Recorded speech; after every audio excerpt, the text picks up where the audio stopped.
Assalamualaikum warahmatullahi wabarakatuh. Kelas bersama Ustazah Salina pada kali ini tilawah tingkatan 4 KSSM Surah Ali Imran iaitu surah yang ketiga ayat 137 hingga 139 di bawah tajuk Memahami Sunnatullah.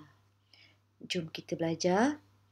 Baiklah, kita mulakan dengan baca dengan betul, lancar dan bertajwid.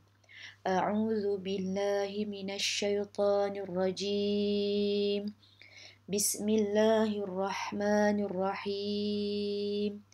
قد خلت من قبلكم سنن فسيروا في الأرض فانظروا كيف كان عاقبة المكذبين هذا بيان للناس وهدى وموعظة للمتقين ولا تهنوا ولا تحزنوا وأنتم الأعلون إن كنتم مؤمنين صدق الله العظيم. Murid-murid boleh praktiskan membaca dengan guru masing-masing ataupun boleh dengar bacaan-bacaan imam-imam Masjidil Haram dan sebagainya untuk buat latihan. Baiklah, seterusnya kita lihat pula maksud ayat. Untuk ayat 137, Qad khalat min qablikum sunanun.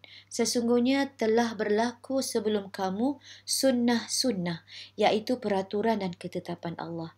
Fasiru fil ar, maka mengembaralah kamu di muka bumi. Fanzuru kaifa kana aqibatul mukadzibin. Kemudian perhatikanlah bagaimana kesudahan golongan pendusta. Ayat 138, Hadza bayanul linnas. Ini iaitu Al-Quran ialah penerangan kepada seluruh umat manusia. Wa hudan wa mau'azatul lil muttaqin. Dan petunjuk serta pengajaran bagi orang-orang yang hendak bertakwa. Ayat 139 pula, wala tahinu wala tahzanu. Jangan kamu merasa lemah dan jangan kamu berduka cita. Wa antumul a'launa in kuntum mu'minin. Padahal kamulah orang-orang yang tertinggi darjatnya jika kamu orang yang beriman. Murid-murid, kita perhatikan seterusnya ialah sebab turun ayat, iaitu ayat 139 ada cerita di sebaliknya sehingga menyebabkan ayat ini diturunkan oleh Allah Subhanahu Wa Taala kepada Nabi Muhammad sallallahu alaihi wasallam. Berlaku dalam peristiwa perang Uhud yang berlaku di Bukit Uhud pada 3 Hijrah, peperangan orang muslimin menentang orang musyrik apabila para sahabat Nabi SAW mengalami kekalahan. Murid-murid ingat lagi, ada sebahagian tentera memanah yang diperintahkan oleh Rasulullah turun daripada tempat yang ditetapkan. Mereka turun daripada bukit itu lalu menyebabkan orang Quraisy patah balik dan menyerang semula orang Islam. Dan kemudian dalam keadaan yang begitu gawat, Rasulullah telah berdoa kepada Allah, Ya Allah, janganlah engkau biarkan mereka menewaskan kami. Ya Allah, tiada daya melainkan kekuatanmu. Ya Allah, tiada lagi yang akan menyembahmu kecuali kumpulan kami ini. Maka bantulah kami. Dan apabila Rasulullah berdoa dengan doa ini, maka turunlah ayat surah Ali Imran ayat 139 ini. Murid-murid, seterusnya kita lihat apa konsep sunnatullah, iaitu dari segi maksudnya dan perkara-perkara yang berkaitan dengannya. Ada 3 perkara yang berkaitan dengannya. Okey, kita tengok dulu apa maksud sunnatullah. Maksud sunnatullah ialah sistem yang ditetapkan oleh Allah Subhanahu Wa Taala terhadap semua makhluk. Dan sistem ini tiada siapa pun yang boleh halang ataupun ubah. Contohnya matahari terbit dari timur kemudian terbenam ke barat, itu sistem. Siang dan malam itu adalah sistem. Ada siapa yang boleh halang matahari terbit? Ada siapa-siapa yang boleh ubah matahari daripada terbit? Nak tukar pula waktunya yang berbeza dan sebagainya, arahnya berbeza dan sebagainya. Itulah yang dikatakan sunnatullah. Dan perkara yang berkait dengan sunnatullah ialah yang pertama, sifatnya tetap dan kekal, konsisten. Bumi beredar, bulan beredar, planet-planet beredar, berlakunya ombak di laut dan sebagainya, tetap dan kekal, sistematik, ya. Sangat-sangat accurate, sangat-sangat tepat, ya. Dan kemudian merangkumi semua makhluk yang di udara, di angkasa, ya, ataupun makhluk yang ada di laut, di sungai, malah di dalam kedalaman laut, semuanya atas ketetapan Allah. Tumbuh-tumbuhan yang besar, yang kecil, semuanya di dalam ketetapan Allah. Dan seterusnya, ketetapan yang ketiga, perkara yang berkaitan yang ketiga ialah dia berasaskan sebab dan musabab. Contohnya hujan. Hujan turun apabila berlaku air di permukaan bumi dipanaskan oleh panas matahari, menyebabkan uapnya naik ke atas dan berkumpul menjadi awan. Dan apabila semua titisan-titisan air tadi berkumpul menjadi awan, bila dia berkumpul berat dan banyak dan sejuk, maka turun menjadi hujan. Hujan ada sebab dan ada musabab dan ada akibatnya, ya. Tak ada perkara dalam dunia ini berlaku dengan tanpa berlaku saja-saja. Ya, mesti ada proses, mesti ada sistem, ada sebab, musabab dan akibatnya. Itulah, dan semuanya berdasarkan kebijaksanaan Allah. Kalau sekarang ini sewaktu Ustazah merakamkan video ini, kita sedang berkurung PKP, Perintah Kawalan Pergerakan disebabkan wabak COVID. Wujudnya wabak COVID itu juga atas ketetapan Allah dengan kebijaksanaan Allah yang kita tak tahu pun apakah hikmahnya. Pasti ada hikmah di sebaliknya. Ya, sunnatullah, apabila manusia melakukan sesuatu, ada sebab dan ada musababnya. Nak berjaya, mesti ada sebab langkah-langkahnya. Mesti buat sesuatu. Orang yang tidak melakukan untuk sesuatu kejayaan, dia akan mencapai kegagalan.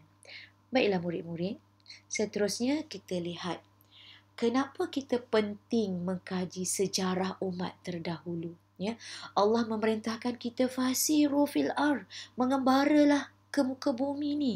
Tengok kesan-kesan sejarah apa yang telah berlaku kepada umat-umat terdahulu yang berkaitan dengan sunnatullah, ya. Untuk aspek kejayaan kita akan lihat dari 3, ya. Kepentingan mengkaji sejarah umat terdahulu ni ada 3.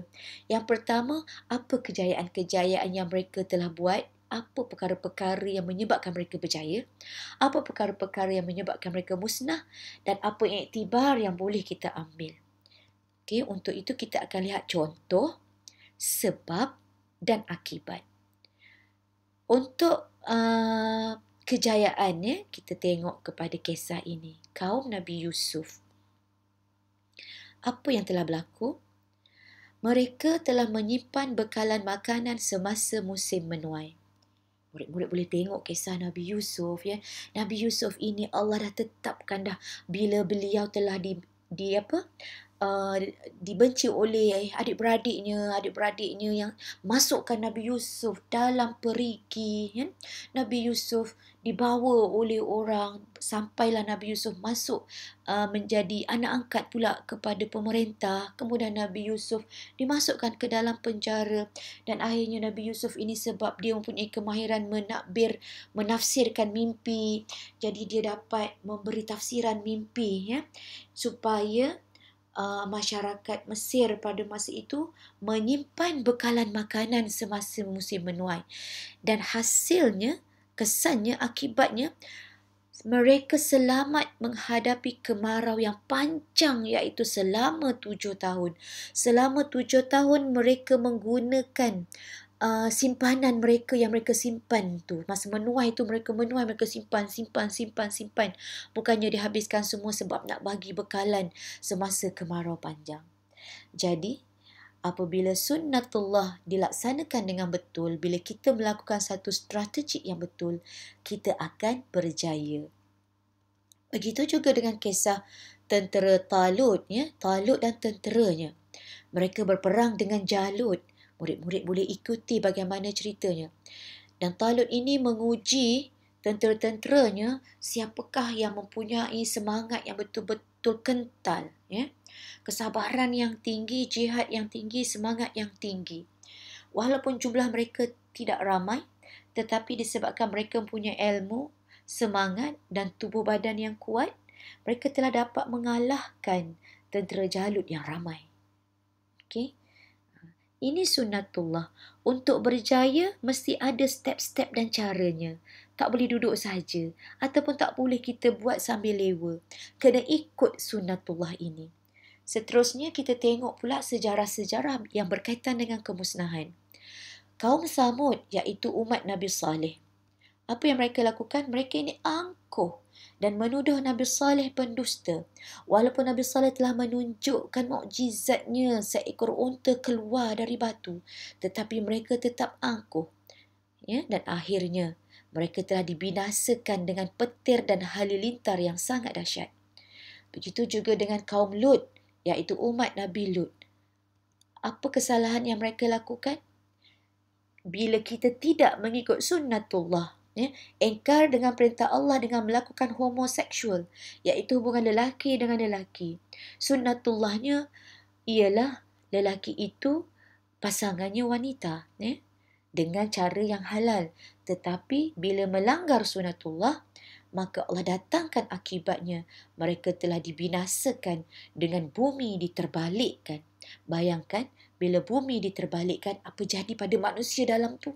Ya, semuanya dihampap dan semuanya terbenam ke dalam bumi. Dan iktibar yang boleh kita ambil ialah kita hendaklah berpegang teguh dengan akidah yang benar dan berakhlak mulia supaya kita tidak mengulangi kemusnahan yang telah dibuat umat-umat terdahulu, malah kita mengikuti kejayaan umat-umat yang terdahulu. Baiklah murid-murid, bagaimana kita nak memahami, bila kita memahami sunnatullah, apa kesannya? Yang pertama, kita akan rasa yakin bahawa setiap yang berlaku di alam ini semuanya mengikut ketetapan Allah yang maha bijaksana. Allah lakukan apa sahaja di dalam muka bumi ini dengan ilmu Allah dan dengan kebijaksanaan Allah. Jangan kita merungut atau jangan kita buruk sangka dengan apa sahaja yang berlaku, sebab pasti yang berlaku itu atas kebijaksanaan Allah. Merancang strategi dengan teliti dalam setiap tindakan untuk mencapai kejayaan. Bila kita tahu sunnatullahnya, untuk sesuatu ada sebab, ada musabab dan ada akibat. Jadi kita mesti merancang apa sahaja tindakan kita dengan strategi yang betul. Kalau kita tidak melakukan strategi yang betul, maka kita tidak berjaya. Contoh, kita nak tanam pokok.